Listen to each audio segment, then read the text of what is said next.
楚娟在旅馆随手救下被拐卖的农村姑娘，没想到竟然是自己定下娃娃亲的未婚妻。他以为安暖无知贪财，想攀高枝，将她塞进警局做临时工，想让她知难而退。没想到这姑娘不怕死人，不怕血，随手一点就能指出侦查方向。2个小时前，她还是21世纪公安局的一名技术侦查人员，出一起外勤的时候被持枪暴徒击中。你不要过来啊！再睁眼就到了又脏又破的车上。安暖通过光头男在路上和同伙聊天，今晚就在这旅馆里，他将被卖给一个叫老赵的买家。拐卖、绑架，受害者通常会被几经转手，越转越偏僻，等到了偏远山乡，那就叫天天不应，叫地地不灵了。不行，必须先想办法脱身才行。老实点，不然就给你放血。而此时天已经昏暗，街上没有什么人，安暖也不敢轻举妄动。人贩子都是穷凶极恶的，若是一击不中，反而可能招来杀身之祸。刚走2步，一辆黑色轿车从后面驶来，车上下来个年轻人。男人从口袋里掏出烟，又摸了摸，没摸出什么。他四下一看，转身走过来。安暖的心咚咚直跳，光头也很紧张。同志，借个火。黄毛愣了一下，连忙应了一声，掏出打火机。男人接过打火机，男人虎口和食指、拇指的地方有一层薄薄的茧。安暖心里一动，看见了希望。谢了。男人没有发现什么不对劲，将打火机还给黄毛，就转身往旅馆走。王大哥，我突然不舒服。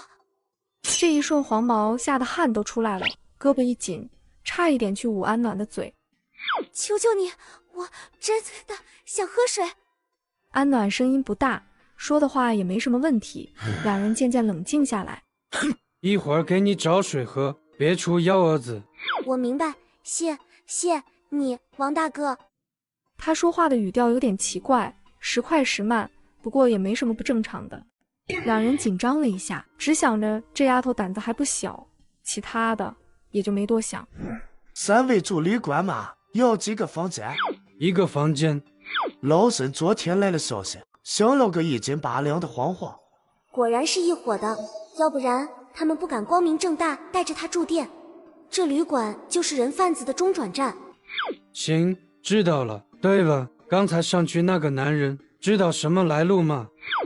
是个干销售的，叫张强，我问过了，不碍事，有单位开的介绍室，2楼205。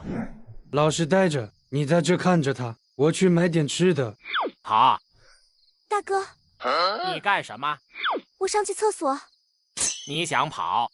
我不跑，大哥，我真的想去厕所。你看这一下午了，我实在是憋得慌。那有个盆，就在房间里解决。那不行，我做不到。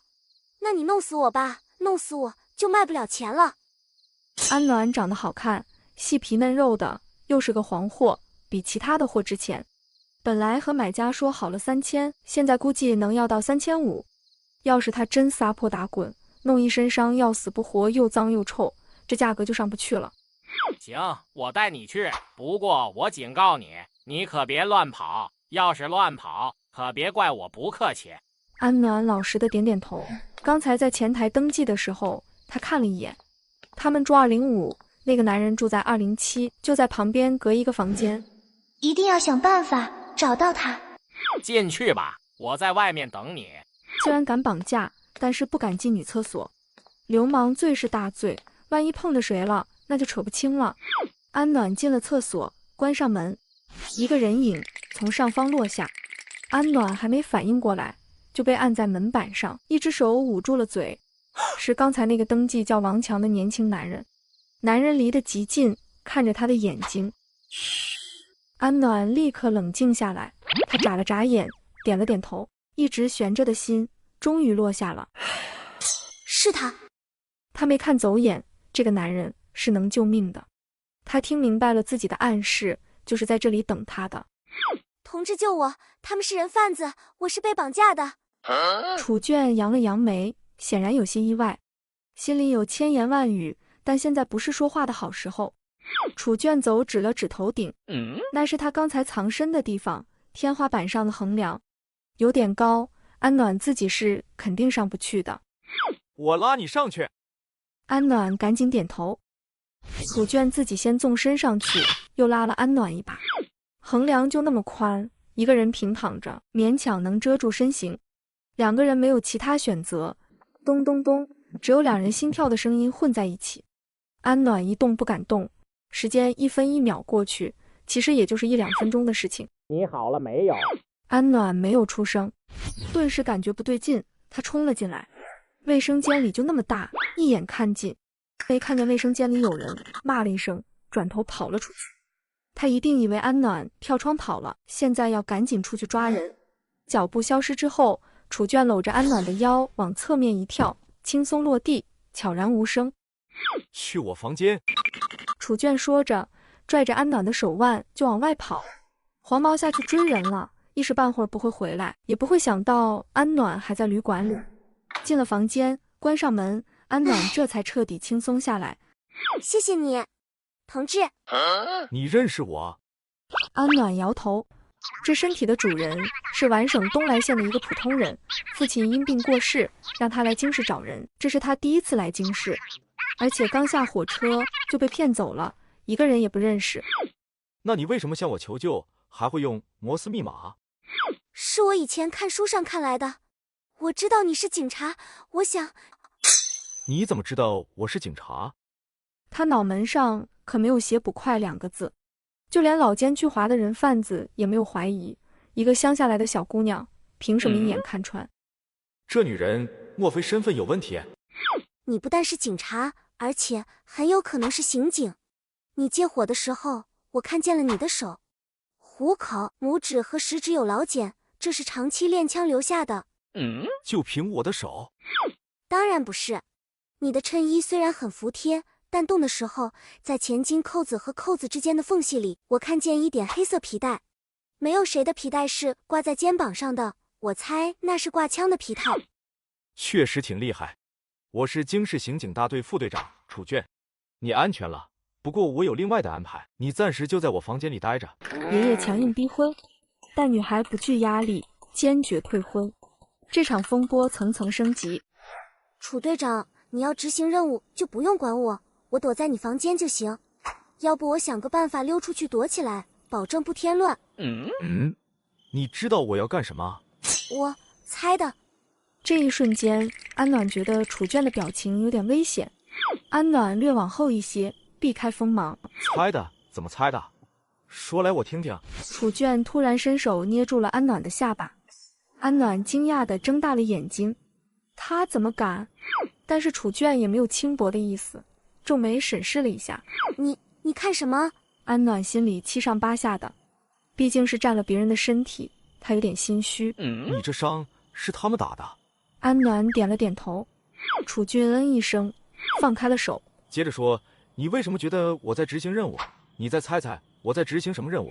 刚才上楼的时候，我看见绑匪和前台的男人有勾结，这里是他们的一个窝点。而你作为一个警察，碰见人贩子拐卖妇女，不该不急不慢，胸有成竹。你悄悄地救我，只有一个理由，这个窝点早在你们控制中，正在收网，你害怕打草惊蛇。巧了不是？安暖现在觉得，哪怕自己今天没有求救，应该也能被救。楚卷眼中忍不住有一些赞赏，正要说话，有人敲门。楚经理。安暖一下子紧张起来，背都绷直了。没事儿，自己人。他起身去开了门，门一关上，小伙子立刻低声说：队长，货出了点问题，刚才看见黄毛和光头跑出去了，不知道是不是走漏了风声。楚卷大概说了一下情况。小伙子也是刑警队的，楚卷手下的队员叫卢瑞泽，他是被安排守在外围的，正盯着呢，看见黄毛和光头跑了，一时大惊，不知道发生了什么变故，是追还是守。突然安暖举起了手。我想起来件事情。说。我在路上听见他们聊天了，他们说今晚会有一个姓赵的买家过来接货，还有前台说有一个姓沈的订了一个1斤8两的黄货。听见姓赵的买家几个字，楚卷和卢瑞泽猛地眼前一亮。你确定是姓赵的？确定，肯定是。太好了，小卢通知大家准备收网。是。卢瑞泽很快就离开了。夜色渐深，突然外面响起一声枪声，同时走廊里传来一阵急促的脚步声。黄毛回来了。楚卷心里一动，突然一把抓住安暖的胳膊，将人一转，反手便按趴在了墙上。楚卷这是发的什么疯？你干什么？别动！楚卷的声音充满危险，一手抓住他，两只手腕扭在背后，另一只手往他腰上摸去。安暖不由得打了个冷战。楚队长，你干什么？带着什么东西？是一块木牌。楚卷的呼吸一顿。我也挂着一块这样的牌子，爷爷亲手交给我，让我必须挂着。这是当年定下娃娃亲的时候留下的信物。这个女人竟然就是爷爷给我定下的未婚妻。哼，这有什么问题？一个不值钱的木牌罢了。你叫什么名字？安暖。你来京市做什么？这是开始提前录口供吗？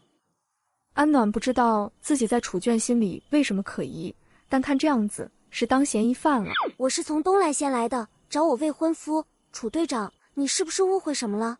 我和那些人贩子不认识。你未婚夫叫什么名字？不知道。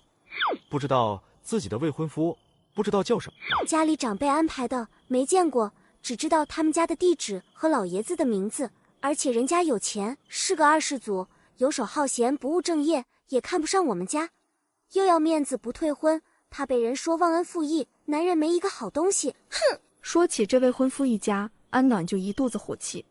安暖上辈子30未婚，自由自在，这辈子清醒过来，好好的大姑娘，有一个爷爷和朋友定下的指腹为婚的未婚夫，可是一拖再拖，未婚夫一直忙得抽不出身。你不来我就去，这破未婚夫是一点都不想要了，要斩草除根，免得夜长梦多，免得以后某一天有人拿着婚书来找麻烦。安暖说完，感觉楚卷手上的力气莫名又重了一点。疼，楚队长，我不是说你，我说的是我未婚夫那个狗男人。哼，既然知道未婚夫这么不待见，为什么还上赶着过来？看上人家有钱吗？这是什么话？是一个警察做笔录该说的话吗？安暖这会儿也有点生气，睁大眼睛瞪着楚卷。哦，你也别误会，我也不是说你，我说的是某些不知天高地厚，只想攀高枝的女人。楚卷咔嚓一声，不知何时掏出银手镯，将另一边靠在床头上。哎，楚队长。但楚卷没有回答，外面的声音嘈杂起来，他起身冲了出去。外面响起来打斗的声音，砰砰，外面有人开枪，响起了更凌乱的脚步，听见了黄毛的惨叫声。一阵混乱之后，声音小了下来，门终于开了，楚卷走了进来。楚队长，你考我干什么？以防万一，怕你跑了。安暖无语，说好对待同志像春天一般温暖呢，这个队长是不是有点阴晴不定了？莫名其妙。楚卷从口袋里摸出钥匙，给安暖解开手铐。跟着来。安暖跟着出了门，走到旅馆门口的时候，在前台打了个电话。爷爷，这是个私人电话，离得远，不知道爷爷在那边说了什么，但看楚卷的表情，大概是挨骂了。孙子就是孙子，在外面再凶狠，在爷爷面前也是又乖又怂的。挂了电话走出来，楚卷脸色不好的看了安暖一眼。队长，怎么回事？老爷子骂你了？完全听不出关心和同情，全是幸灾乐祸。楚卷脸色更难看了。没事儿。我的包，这是我的包。安暖打开包，里面有证件，村里开的介绍信，还有身份证件。安暖取出来。楚队长，我没骗你，你看这是我的证件。楚卷打开随意看了看，便丢还给他。虽然有点奇怪，但安暖就当他是例行调查。队长，老爷子要是找你有事儿的话，你去忙，反正人都抓着了，我们带回去审就行。安姑娘也跟我来吧，我安排人送她先去医院，再回局里。安暖刚要点头，楚卷说：“我先带她去医院，晚一点去所里。”但不等他们再问，楚卷已经往一旁走去了。安暖只好快步跟上。他一直觉得刑警是个需要冷静的职业，但这个刑警队长也不知道为什么有点阴晴不定的暴躁。汽车转进一家医院，安暖犹豫了一下说：“先回公安局吧。”嗯，我的意思是，我先去配合工作，然后我自己来医院就可以了，不用麻烦楚队了。他虽然受了伤，但路上自己检查了一下，没有大碍，都是皮外伤，其实不用去医院。既然包找回来了，有钱有身份证明了，也不用看楚娟的脸色了。这楚队长一副自己欠了他80万的样子，安暖也挺不高兴的。过来。安暖无奈，只好跟着进了医院。医院晚上只有急诊，急诊医生认识楚娟。楚队长，您怎么来了？赵医生，麻烦给他检查一下。这是怎么了？被人打的？幸亏医生没说出楚队长你打人了这样的话来。是刚解救出来的，身上可能还有其他的伤，都给检查一下。好好好。安暖进行了一系列的检查，他确实只有皮外伤，万幸没有什么大问题，都是皮外伤，敷点药就行了。不过额头上是被硬物撞击的，我建议留院观察1晚，要是没什么不舒服的，明天出院。行吧，住1个晚上宾馆也挺贵的，他的钱不多，省一点也好。你在这住着，我回局里有事儿，明天我再来接你。楚队长，你尽管去忙，不用管我，明天也不用接我，你给我个地址，我自己过去就行。你人生地不熟，不要乱跑，别再走丢了。我先走了。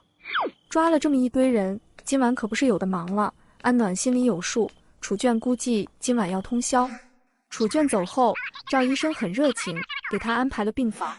第二天上午，眼瞅着中午了，楚娟也没来。安暖想了想，他肯定很忙，真的没必要跑一趟来接他。赵医生，请问一下，您知道昨天送我来的楚队长他在什么地方工作吗？我想过去找他。知道，我给你写个地址，告诉你怎么坐车。你会坐公交车吗？会。赵医生是个热心肠，不但写下了地址，还写下了要坐哪一路车，要转哪一路车。安暖突然想起什么，又道：还有一个地方我也想问一下，您知道古道路怎么去吗？古道路啊，那地方离这里不远，就隔3条街。安暖很意外，赵医生又详细的告诉他那地方怎么走。谢谢赵医生，我有点事儿出去一样，然后就去找楚队长。麻烦您，如果楚队长打电话过来，跟他说一声就行。赵医生爽快地答应了。楚娟带人来检查，又放心地离开，可见安暖不是嫌疑人。安暖拿着自己的包出了医院，他盘算着先去一趟古道路31号，就是那素未谋面的未婚夫家，去拜访一下，把事情说清楚，然后再去新义路公安局。翟爷爷，您谬赞了，我这次来是想要退婚的。同志你好，请问一下，这里是否住着一位翟江老爷子？你找老首长，请问你是哪位？哦，我是故人之子，我是安暖，我爷爷和翟老爷子是故交，请帮我联系一下。好的，您稍后。门卫转身进了房间，打了个电话，很快他就出来了。安同志，请跟我来，老首长在里面等你。安暖刚进门，就看见一个妇女扶着个老者走了出来。老人70多岁的样子，扶着他的人看穿着不是翟家的女眷，应该是保姆。您一定是翟爷爷吧？翟爷爷您好，我是安暖，安志峰是我爷爷。你怎么知道我是翟爷爷？我有您的照片。你就是凭这张照片认出的我？我和照片上可不像啊。但是安暖说像的，一眼就能认出来。真的，我现在都这么老了，还能像年轻的时候？当然像了，要不我一眼就能认出来。虽然年纪不一样，可是眉眼不变，风采依旧。安暖虽然不是法医，但是这些年也练了出来，看人不看脸，看骨相。翟老爷子又没整过容。小安真会说话，快进来，进屋里说，爷爷已经等你很久了，有很多话要对你说。安暖跟着进了屋，然后他就后悔了。本来安暖觉得退婚是一件简单的事情，万万没想到翟老爷子是真的欢迎他，不是做做样子。一坐下来，翟老爷子就问是不是出什么事了。安暖将昨日的事情轻描淡写的说了。竟然有如此的事情，这几日我那二小子忙抽不开身，昨日我叫人去车站接你，可是没接到，没想到出了这样的事情。没事儿，没事儿，翟爷爷您放心，我都没出京师呢，就被警察同志救了，也送我去医院检查过了，没有什么大碍。翟老爷子看着安暖确实没有萎靡的样子，这才放了心。翟爷爷，我这次来是为了我身上的这桩婚事。从包里翻出一个信封，当年虽然只是一说，但正正经经的写了婚书。小安，你放心，以后啊，这里就是你的家。啊！爷爷做主，一定让你和我家二小子的婚事办得热热闹闹、风风光光。人家有的咱们都有，绝迹半点也不能叫你委屈了。啊！傻孩子，你爷爷虽然一辈子在村里没出过远门，但是他谈吐见识并非寻常，我就知道安家养出来的孩子果然是个好孩子。虽然是乡下来的，穿着打扮和大城市截然不同，说话好听，哄着长辈，却又不是阿谀奉承，不卑不亢。翟爷爷，您谬赞了，我这次来是想要退婚的。啊！这下轮到翟老爷子呀了。当年您和爷爷志同道合，但是如今是新社会了，指腹为婚也是旧传统，不太合适，所以我是来退婚的。咱们把话说清楚，这婚事就算一笔勾销了。哼！等一下，等一下！翟老爷子急了，打断了安暖的话。安暖看翟老爷子的脸色不大好，也不敢太强硬。翟爷爷您别急，有话慢慢说。我能不着急吗？你这孩子怎么一来就要退婚呢？我知道了，都是我们家那臭小子，我催了他几回，让他去找你，可他总说忙，实在抽不出空来。你一定是生他的气了，觉得我们家不重视。没有没有，我相信翟大哥一定是忙，是真没空，我没怪他。只是咱们连见都没见过，也没有感情，婚事真的不合适。翟老爷子站起了身，安暖连忙扶住。小王，给那臭小子打电话，让他赶紧回来，要是1个小时内不回来，这辈子都不用回来了。安暖十分无奈，这样家庭养出来的少爷哪能是好脾气？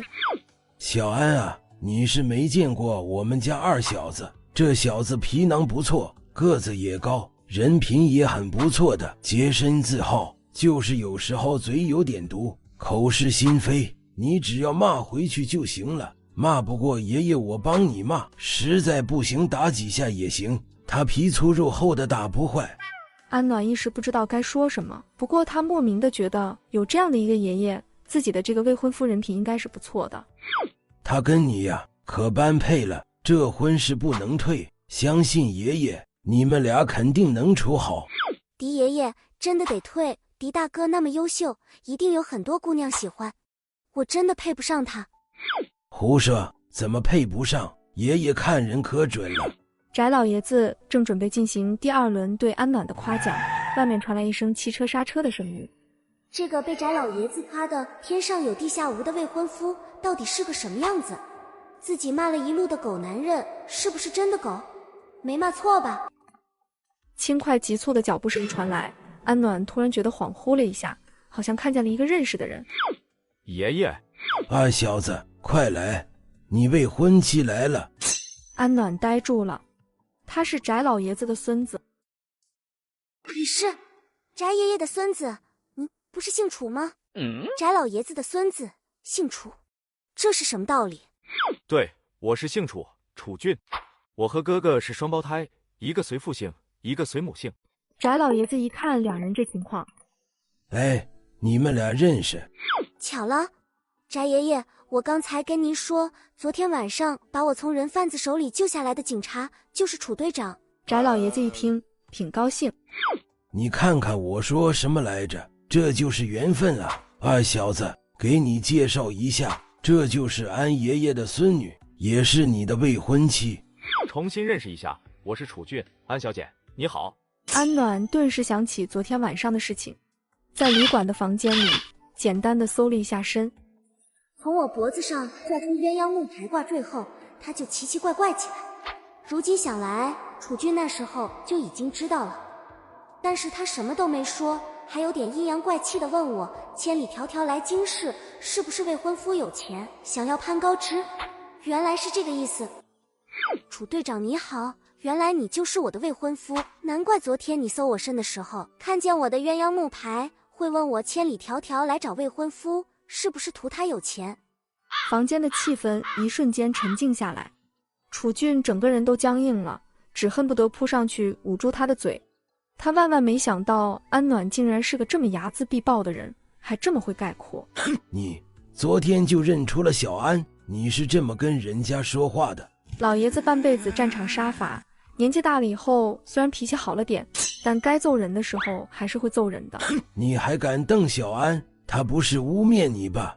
翟老爷子一看气不打一处来，举起棍子就挥了出去。但他万万没想到安暖喊了一声：翟爷爷别！安暖一下子挡在了楚俊前面，眼见着棍子就要打在安暖背上，楚俊突然伸长胳膊，他整个人都窝在了楚俊怀里，棍子砸在楚俊胳膊上。怎么样？小安没打着你吧？没有，我没事儿，别为我伤了和气。爷爷，您打着的是我好吗？昨天不是还说不舒服吗？怎么那么有劲儿？楚俊说着，又看了一眼安暖，果然家里的事比刑警队的事还要难搞。打的就是你，你昨天说那些话就是该打。翟老爷子看他那模样，心里还有气，又要举棍子。爷爷，大哥也没结婚呢，要不然婚事让给他，反正咱们俩出生就差几分钟，从来不分你我。这话一出，安暖就知道楚俊又要挨打，这种人打死了也不冤。于是楚俊又挨了一拐杖。你说的是什么混话？小安是个物件吗？还能让来让去？有什么区别？大哥条件不是比我更好吗？我就是个刑警，大哥前途无量。狗男人果然长得再好看也不行。眼见着翟老爷子要上家法了。等一下，爷爷你冷静，楚队长你也冷静，容我说一句。小安，你说可别再向着他说话了。楚队长，我想你可能误会了，我和翟爷爷说得很清楚，我是来退婚的，订婚信、信物都在这里。你看看没什么问题的话，咱们就解除这个未婚夫妻的关系，以后男婚女嫁，各不相干。你真的是来退婚的？安暖也不是个没眼力劲儿的人，他能找到这里，看着这别墅小楼，就能知道自己未婚夫家里确实条件不俗。当然。你舍得？舍得，爷爷在，不好说这话。狗男人有什么舍不得？是有钱，不过这样的人要真嫁了，以后用他5毛钱都要打报告吧。安暖真诚坦荡，坚定的像是要入党。楚俊心里有些动摇了。行，爷爷，你看见了，这可不是我不愿意。他要退婚，咱们总不能强买强卖吧？就你这又臭又硬的，强卖也要有人要啊！退婚这件事情，我不同意。翟爷爷，您就答应了吧，就算退了婚，以后有空我也可以来看您啊。他也没有那么傻，如今在这个年代两眼抹黑，有翟家这么个熟人，万一真遇上事情，就是最大的靠山。不行，这个婚我不同意退。你们俩刚见面，又没有相处过，怎么知道不合适呢？这还用相处？两人互相看了一眼，杀气重重的，再相处怕是要打起来。翟爷爷，这婚我是一定要退的。您是楚俊爷爷，也不是我爷爷，您不能强迫我。安暖，真的要退婚？要是真退了，我还真是低看他了，那就算是我误会了。虽然婚姻不成，楚俊觉得自己也不是小气的人，若这婚真的退了，安暖有什么事情他都是可以帮的。突然翟老爷子捂住胸口，众人都吓坏了。爷爷您别生气，大夫，刘大夫那么会哄爷爷，以为哄好了爷爷，我就拿你没办法是吧？你拿我有办法有什么用？你要是有办法让爷爷答应退婚，我现在就走。在爷爷面前怂的那样，在我面前嘴硬有什么用？小安啊，看在我老头子的面子上，能不能不退婚？你的婚事是我和你爷爷定的，你是个好姑娘，爷爷一看你就很喜欢你。要是你一定要退婚，我死了以后都没脸见你爷爷。翟爷爷，您千万别这么说，您身体好着呢。刚才医生都说了，只要心平气和，心情愉快，能活过100岁。你要是不退婚，我就心情愉快。这人老了，和小孩子一样。安暖一时很无奈，他抬头看见楚俊站在一边。说话啊，你不是也要退婚吗？你别怂啊，你说啊，这可是你爷爷，叫我一个人硬扛，算是怎么回事？楚俊这会儿又是内疚又是烦恼，觉得好像在躲在一边有点怂了。爷爷，楚俊，你要不要退婚？本来楚俊今天就是拼着再挨一顿打，也要把这事情掰扯清楚，但是对着爷爷他不敢，怕爷爷身体受不了啊。爷爷，我也不是非要退婚，但您这都什么年代了，怎么还有逼婚的呢？爷爷也不是逼婚，只是觉得你们是有缘分的，就这么散了太可惜了。这婚先别急着退，你们先相处着。啊？半年，小安在咱们家住半年，要是你们真相处不来，我就同意你们退婚。到时候啊，我就认小安做孙女，我一样是你爷爷。这老爷子真是太好了，安暖心里暖暖的。这素不相识的老爷子是真喜欢自己。怎么还哭了？哎，丫头，你别哭啊。爷爷您躺着，医生让您多休息。你答应爷爷，爷爷才能好好休息啊。答应，我答应，我答应你，但是我也有一个要求。你说什么要求我都能答应。我可以留半年，但是这半年我不能就这么待着。要是方便的话，给我找个工作，不方便也没关系，我可以自己找。我就把这里当成家，下班我就回来，上班我就正常去上班，这样行吗？半年的时间足够他融入这个年代了，到时候是去是留，何去何从都好办。行，那有什么问题？小俊，你给安排，就在你们局里给小安找个活儿干，你们俩一起上班下班，可以好好相处。他人生地不熟，若是有什么事情，你也好照看照看。安暖虽然没想到爷爷会给自己安排去公安局，但那最好专业对口了。还以为楚俊会激烈反对呢，没想到他竟然也爽快答应了。好的，爷爷，安暖的工作交给我了。不管怎么说，这事情也算是有了大家都能接受的结果。翟老爷子放心下来，让王姨去准备一个房间给安暖。翟老爷子有些疲惫，两人又哄了2句。楚俊下了楼就变了脸，还以为你是真想退婚呢，怎么还是留下来了？倒是看不出来啊，那么会哄爷爷，以为哄好了爷爷，我就拿你没办法是吧？你拿我有办法有什么用？你要是有办法让爷爷答应退婚，我现在就走。在爷爷面前怂的那样，在我面前嘴硬有什么用？提到爷爷，楚俊敢怒不敢言。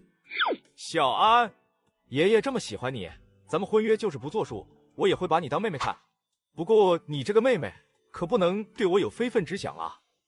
你放心吧，楚队长，我对你一点非分之想都没有。那就好，我先带你去局里录口供，然后带你去买几件换洗衣服、日用品什么的。走吧，小安妹妹。楚俊有那么好心？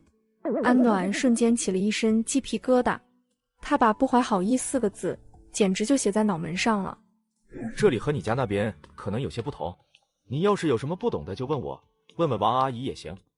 确实是有一些不同的，这40年国家的发展真是突飞猛进，确实要注意一些，不要闹笑话了。谢谢你，楚大哥。行了，走吧，局里还有挺多事情的。楚俊所在的新义路公安局离安暖上辈子上班的地方不远，不过时过境迁，完全不一样。那么陌生又那么熟悉。见安暖发呆，楚俊道：跟我进来。说完他也没有要等安暖的意思，大步进了门。先做正事，录口供。安暖将那天的事情原原本本的说了一遍。录完口供，安暖出门的时候就听见楚俊正在和一个中年人说话。赵哥，你看咱们局里还有什么位置要人不？啥意思？我有个朋友想找个工作。楚队长，你想给朋友找工作还不容易，什么轻松的工作没有，怎么至于来咱们局里找？咱们局里能有什么好工作呀？要不然他是从事相关行业的。不是，就是个普通人，是个姑娘，22岁，小学毕业，外地来的。老爷子吩咐了，非要我给她找个工作，还必须在咱们局里，是老爷子固有的孙女，怕在外面被人欺负了。明白了，就是这个文凭低了点，有点不好办。要是想舒服点，哎，不用。啥？不用？咱可不干以权谋私的事情。我想着前2天去食堂，听说打饭的阿姨走了一个，你看能不能安排一下？正常干活，正常拿钱，让她打个杂，当个临时工就行。安暖在后面听得眉心直跳。怎么说呢？我现在的身份确实也找不到什么好工作，但在食堂打杂确实也不想干。那好办，食堂正在招人呢，招谁不是招？这我就能答应，就怕小姑娘娇弱，没干过这苦活。食堂可是4点钟就要上班了，起得来吗？没问题，乡下来的姑娘能干，而且也确实要锻炼。安暖都要被气笑了。果然，他答应爷答应的那么爽快，没安什么好心思。楚大哥，我有个事情，我跟你商量一下。你说，爷爷让我照顾你，那我肯定要照顾你啊，要不然的话……我知道，要不然的话，我去告状，爷爷打你。开玩笑的，诺。他伸手，手里拿着一瓶药酒，弯转的太急，楚俊的表情暂时没转变过来。我看你来的路上，不时地动一下左边的肩膀，皱一下眉头，是刚才爷爷打的吧？我找你同事要了一瓶药酒，找个房间，我给你揉一揉，要不然明天更痛。不用，没事儿。别客气，你昨天救了我一命呢，又要给我安排工作，我这叫知恩图报。我看局里的人都挺忙，别麻烦他们了。正好我也有话跟你说。楚俊心里有些嘀咕，但是刚要继续拒绝，突然就起了点心思。安暖，这是在讨好我。刚才退婚说的还挺有骨气，其实呢……那行，那麻烦你了。他倒要看看安暖能做出什么事情来。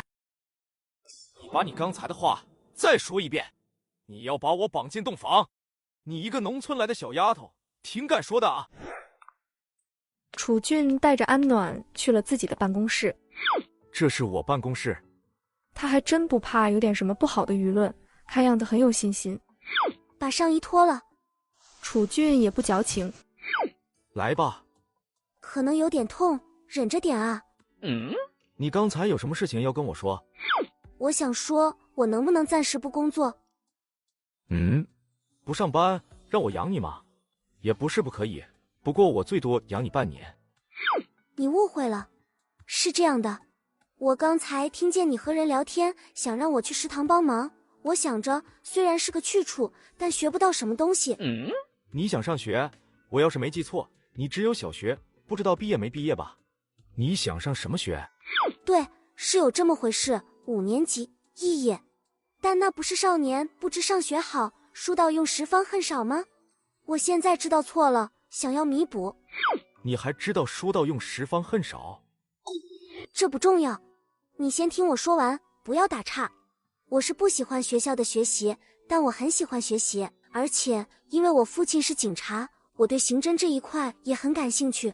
我常看他的书，研究一些案例什么的。我想成为一名优秀的刑侦技术人员。楚俊是个合格的听众，虽然眼睛里写着我信你个鬼，但确实没有打断。而且我爸爸去世的时候，我也发誓要继承他的事业。如今正好认识了你，我不想把时间浪费在别处，我想学习。半年，就这半年，你别给我安排工作，让我静下心来学习。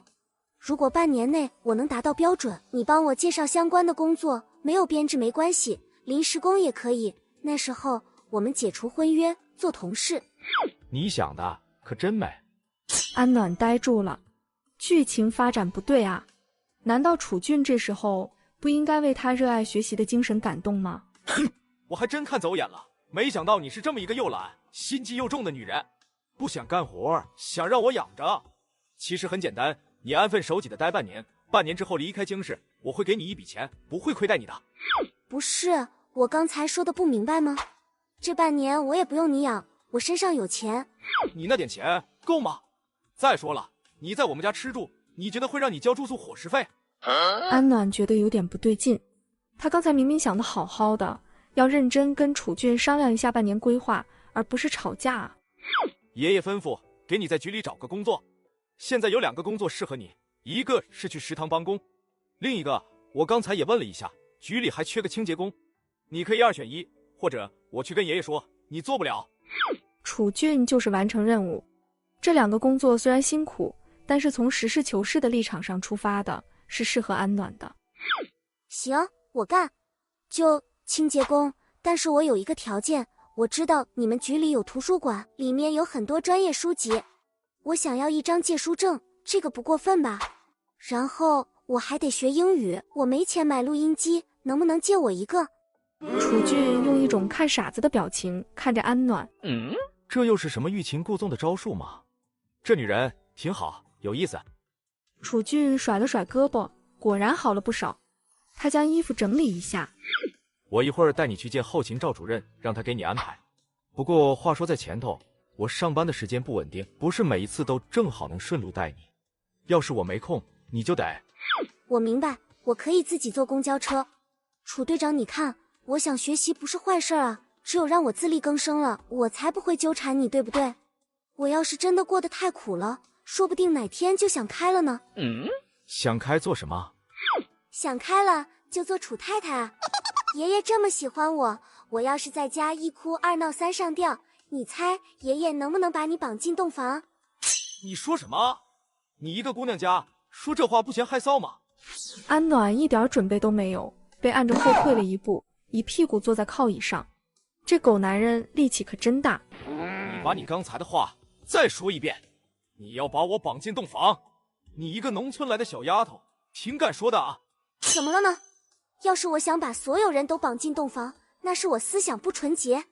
但是你是我未婚夫啊，从我懂事起就知道有你这么个未婚夫。那我这么想，有什么不妥呢？楚队长，我跟你说，我家不比你们大城市，那儿保守守旧，讲的是一个从一而终，未婚夫也是福。呵，之前不是还挺有骨气，说看不上我，这才不过1天，换了种说法了，死皮赖脸要嫁给我了。你以为你真能逼我娶你？你以为就算我勉强娶了你，就能喜欢上你？楚队长，我看你还没明白，咱们现在聊的不是喜欢不喜欢的问题，咱们聊的是婚姻地位和钱的问题，这可是2个问题哟。怎么样，答应我的条件，半年之后我绝不纠缠。楚俊深深地吸了一口气，还没开口说话，门被推开了。楚静，一个50来岁的男人推门进来，男人身后还跟着几个年轻人。你楚静，你在干什么？办公室里现在的场景实在是不清白，这是在公安局的办公室里，简直知法犯法，罪加一等。庄局，你怎么来了？这是怎么回事？这位女同志是……哦，这是安暖。小安，这是庄局。庄局你好，我是安暖，我是楚队长的朋友。您不要有什么误会，是这样的，楚队长受了点伤，我刚才给他推拿呢。办公室里确实散着浓浓的药酒味道，桌子上也摆着一瓶药酒。安同志不是昨天我们从人贩子窝点解救出来的吗？楚队，你们之前认识？之前不认识，现在认识了。他爷爷和我爷爷是朋友，这一次来京市就是来找我的，不过之前没见过，所以昨天没认出来罢了。今天我回家正好碰见了。众人这才恍然，庄局的脸色总算是恢复了正常。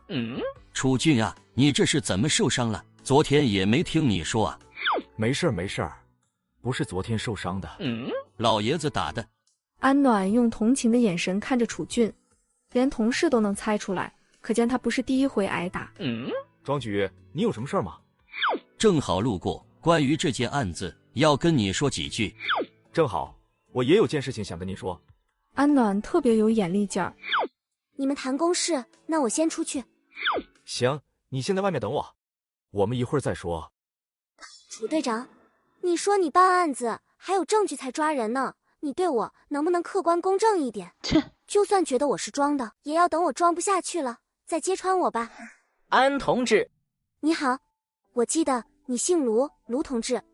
对，我叫卢瑞泽。庄局和楚队可能要谈一会儿呢，要不然你去接待室等他，那边有沙发、杂志什么的。哦，不用，我能不能去图书馆看看书？是这样的，刚才我听楚大哥说，咱们局里有图书馆，里面有不少专业书籍。我父亲也是警察，所以对这方面特别有兴趣，我想学习学习。图书馆不是档案室，档案室是要保密的，图书馆不用。卢瑞泽一听安暖的父亲也是警察，顿时觉得拉近了距离。行，我带你去，你就在里面看，不要外带就行。要是真有喜欢想带回家看的，一会儿让楚队给你签个借书卡。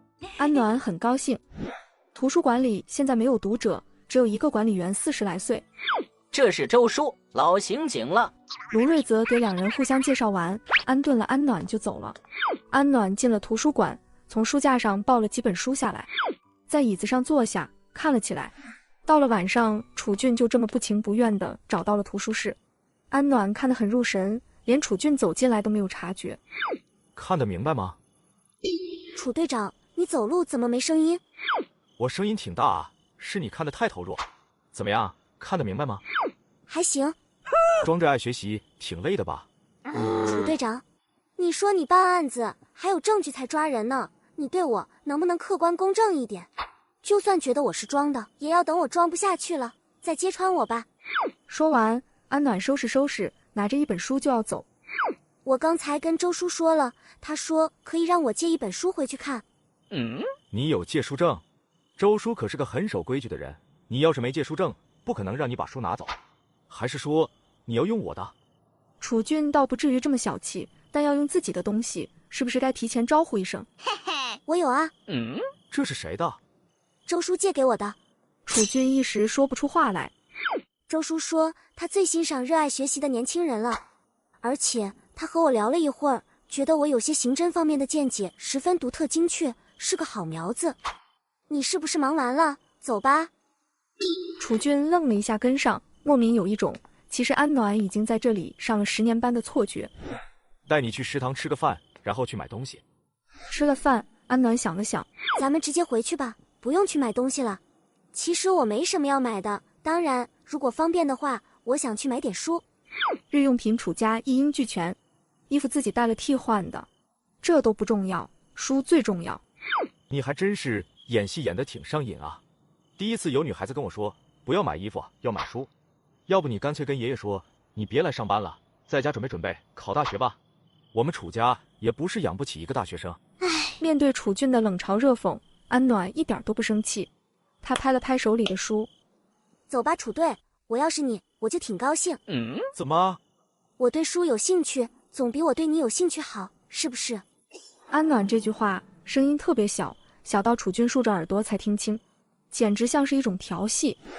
从公安局出去，直奔书店去。自己去吧，我在外面等你。行，谢谢，我尽量。他的作用和某些陪女朋友出来逛街的男人差不多。安暖说着进了书店。阿静，老向，看什么呢？向浩然顺着楚俊的目光看去，目光里只有一个人。你再看那个姑娘，看起来是长得不错，可你也不是个在大马路看美女的人啊，怎么这个长在你审美上？你和阿俊的亲事你怎么看？我怎么看？呵，这姑娘我可消受不起。怎么认识？你在这是等他？这谁？咱们认识的人里也没这一号啊。安暖穿的衣服就是他们家的保姆阿姨，也嫌弃土。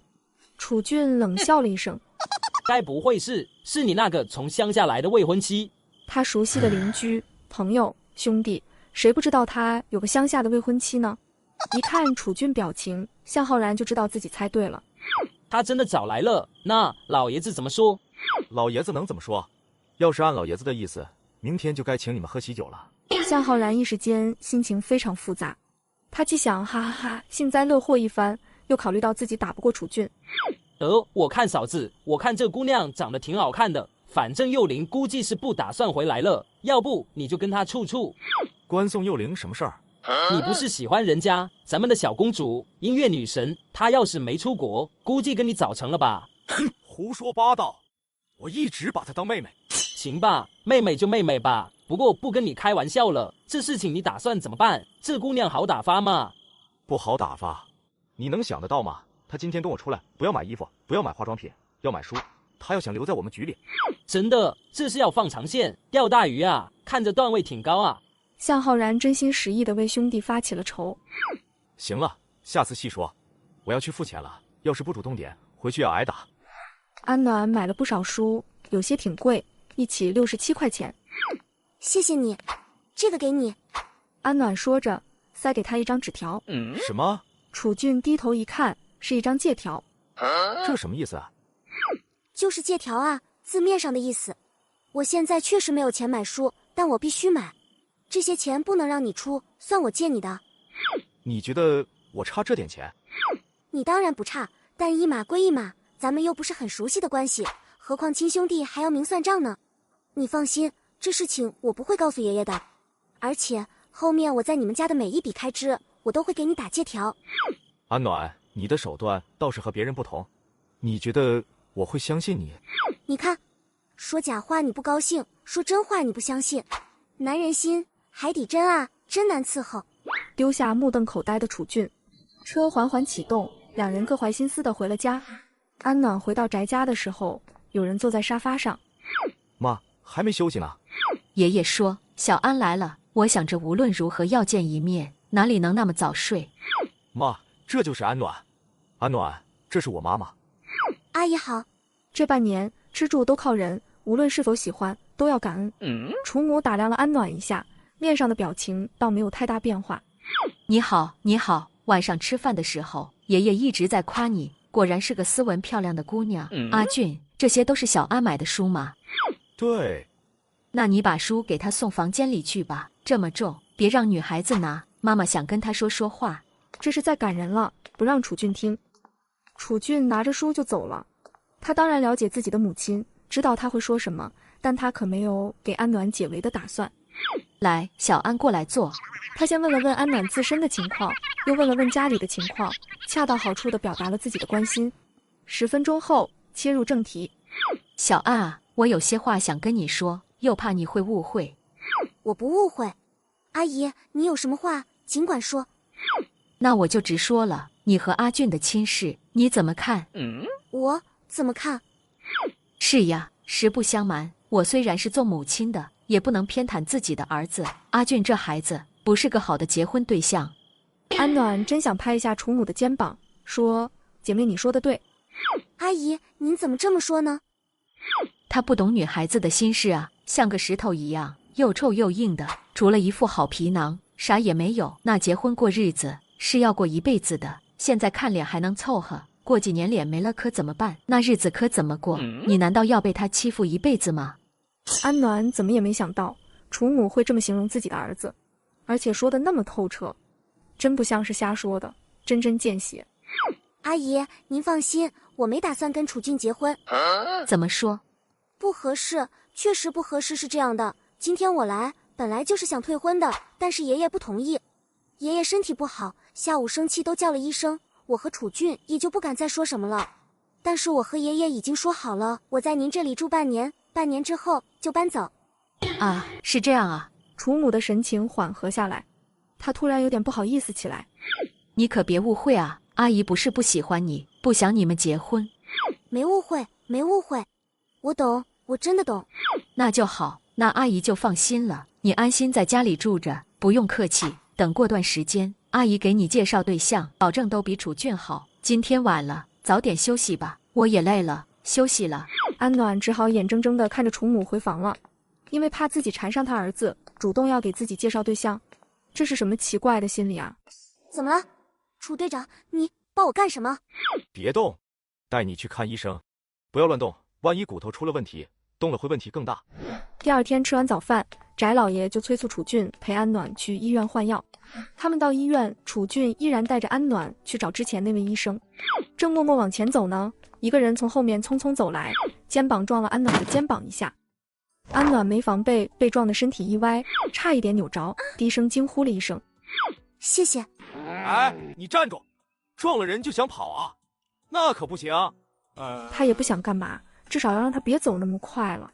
可是没想到，那人不但没停下来，被楚俊这一喊，干脆往前跑去。这一跑，楚俊立刻感觉不对劲了。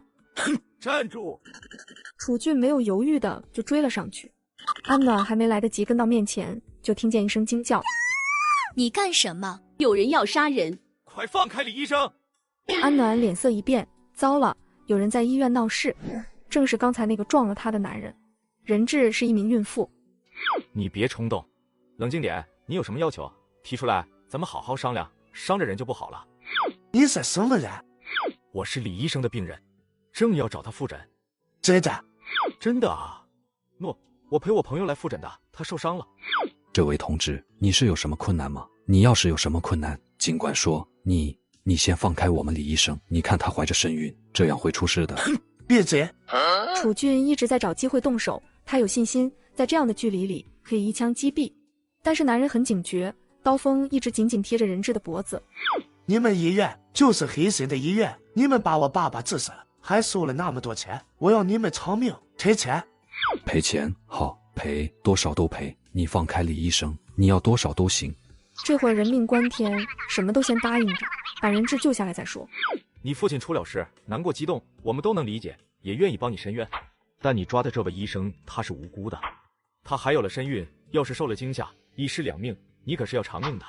那你不但不能给父亲出头，你自己也要倒霉。李医生有些站不住了，他脸上的表情像是在忍受巨大的痛苦。男人只是犹豫了一下，但立刻就拒绝了。我管不了这么多，女人怀孩子哪有那么脆弱？别以为我不知道，要是放了这个女人，你们就要抓我。你看这样行不行？你把她放了，我替她给你做人质。但安暖知道这个不行，绑匪是绝对不会同意让楚俊去替换李医生的。不可能，不行，我信不过你，我要换你旁边那个女人，别人都不行。她不行，她……楚俊话音未落，安暖一把抓住他胳膊。可以，我给你做人质，你把孕妇放了。你要是再不放，她就要死了。她要是死了，你也跑不了。安暖，两下对视，在楚俊的惊愕中，安暖非常冷静坚定。李医生真的不能拖了，会出人命的，还是2条命。不行，你不能去，很危险。我可以，我爸爸也是警察，我相信你，你也要相信我。这一刻，楚俊心里涌起万种念头。安暖从第一次见面就把临危不乱4个字像是刻在骨子里，当时他就觉得怎么会有如此冷静的姑娘。我替李医生，我走过去，然后我们一起往后退，你让人把李医生送去抢救，行不行？安暖的形象非常符合劫匪心里的预期，一个看着就弱不禁风的年轻女子。安暖走到了绑匪身边，安暖只觉得脖子上一凉，皮肤都能感觉到刀刃的锋利。你别冲动，我跟你说几句话，行吗？你说，你想要钱还是要命？什么意思？你还年轻，要是拿钱能干好多事情。医院有错，肯定愿意息事宁人，别说1万，就是3万5万也是愿意给的，是不是？对，要钱好说，可以商量。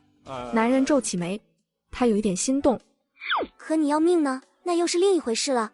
你想想，要是你要了命，那医院还能给你钱吗？是不是你父亲已经不在了，他是想看着你风光的活着，还是年纪轻轻去陪他？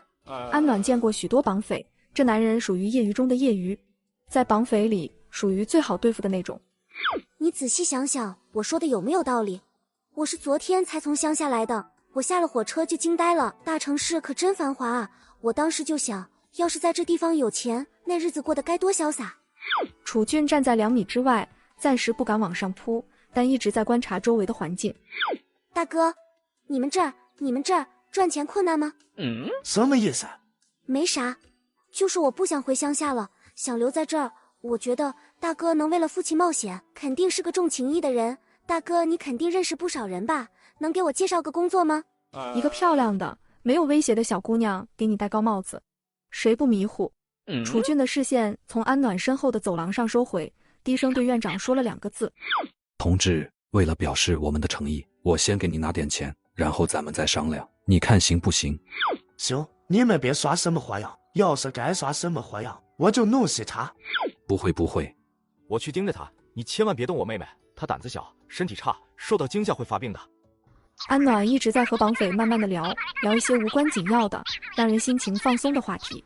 2分钟之后，大哥，我有点喘不过气，能不能让我吃个药？什么东西？你要耍什么花样？我能耍什么花样啊？我也是来看病的，我要吃药。药在哪里？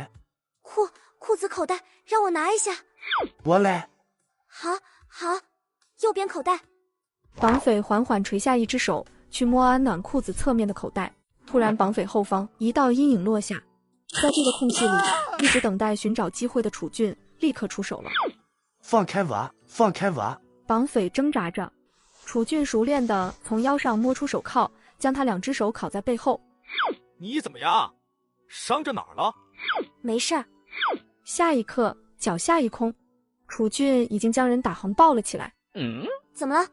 楚队长，你抱我干什么？别动，带你去看医生。不要乱动，万一骨头出了问题，动了会问题更大。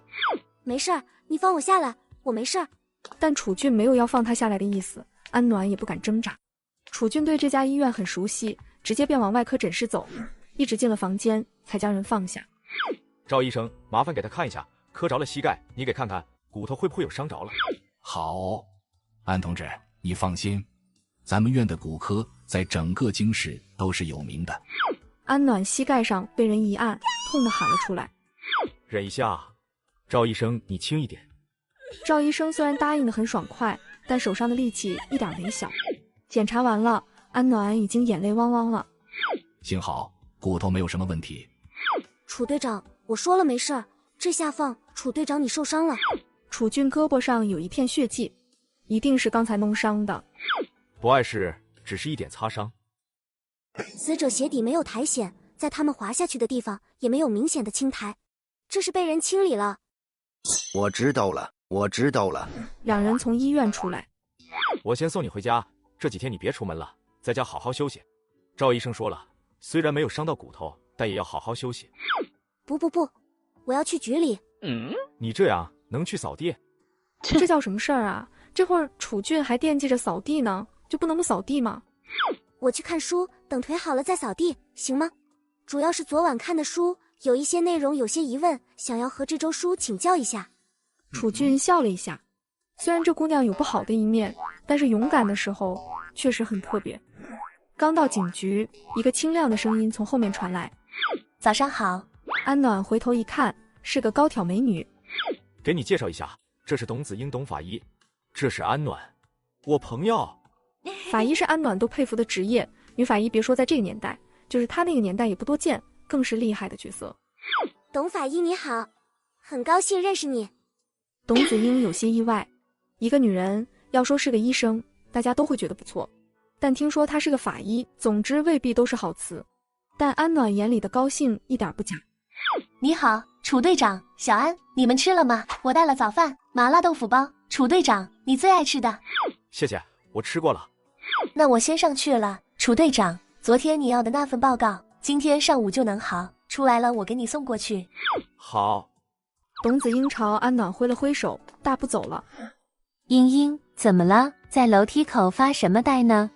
哦，没事儿，刚才碰着楚队长了，他扶着个女同志，是咱们局里的新同事吗？也不像是报案的群众啊。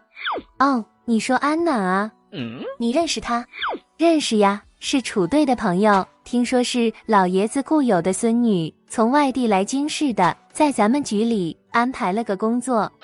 楚队给他安排了工作，什么工作？清洁工。董子英那表情更是一言难尽。是呀，楚队昨天来给他办入职的，就是清洁工，说是农村来的姑娘，没什么文化，也没有工作经验，只能做清洁工。咱楚队长是真不徇私啊！让你回去休息，非要过来，今天你就老老实实在阅览室坐着吧，不要乱跑。中午我给你送饭，要是去厕所，我叫个女同事陪你。不是服的一步不落，抱怨也是抱怨了一句不少。这个人虽然狂妄自大了一点，但竟然也没那么讨厌了。楚俊将安暖送到了图书室，周念川正在看昨天安暖留下的笔记，看得红光满面。小安来了，快，你给我说说，你这是怎么想的？这是怎么了？没事儿，磕了一下。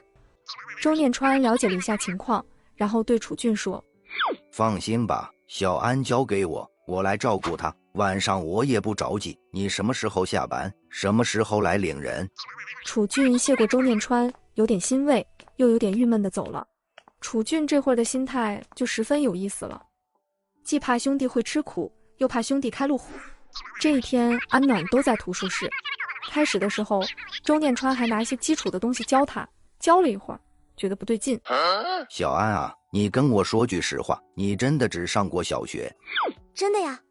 可你这别说上过小学，就是局里新来的大学生，我也没见着几个你这么思维清晰流畅的，一点就通。周叔，你太夸张了，我这是野路子，你是科班出身，没见过野路子，所以觉得新鲜。